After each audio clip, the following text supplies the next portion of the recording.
Okay, sometimes you'll see inputs and outputs in tables. The first problem I gave you, they were in ordered pairs. Now, the thing that's really important if you have a table of values, you guys, is recognize what leads to what. On a horizontal table, the top has to lead to the bottom. Now that's important because you got to know what your puts are. So these are going to be the inputs. These are the outputs. And here again, I've got 10 and 12 single inputs leading to the same output. Is that okay? And the answer is yes, it is. Okay, it's okay to have the different inputs make the same output. Yes. Here's another vertical table. Top leads to bottom. And we look at this and I see a problem right there. Okay? 4 leads to 6, 4 leads to 7. Hey, that's double talk. You can't have the same thing making two different things. So that would not be a function. Alright, now this third one is sideways. So the left would lead to the right. I got a whole bunch of things lead to 0. Is that okay? Yes, it is. Okay, you could have 3 different teachers that are all teaching the same, say, English class at WHS. And it's okay to have different inputs make the same output. Okay? Your favorite food might be different from my favorite food, but they're both our favorite food. Okay? But this is not. Okay? So, you can't have 4 leading to 2 different outputs. So, not a function. Okay? Now, as far as graphically determining whether you have a function or not, there's a really easy way to prove whether you have a function of a graph, if a graph is a function or not.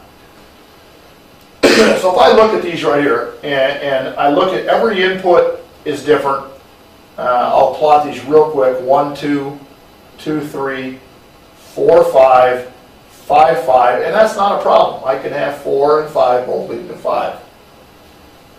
Second one, 1, 2, 2, 3, 4, 5, 4, 6. And right now you see that's a red flag. Now what happens graphically, when you have the same x making different y's, they're going to set on top of one another vertically. So what we say is this is not okay. If I drew a vertical line here, it would hit a point here and a point here. Not okay. A vertical line passing through more than one point is not a function. Okay? It's called the vertical line test. If the same x is stacking up different y's, that's no good. Now, you can shoot these points with vertical lines all day, and one vertical line hits one point, and that's why that one's okay. So it's called the vertical line test, and it's a really easy way to instantly check whether a graph of points actually represents a function or not. So if we go to these 4 graphs, I would say have a little fun on your MCA test. If they let you write all over it, you just start hacking with vertical lines and say, is it hitting in one point or more than one point? Every time my vertical line hits the graph in 1 point, is that parabola a function? Yes, it is. You go here, you hit that with vertical lines, you're almost always hitting it in 2 points. So that one, no way. A line? Absolutely.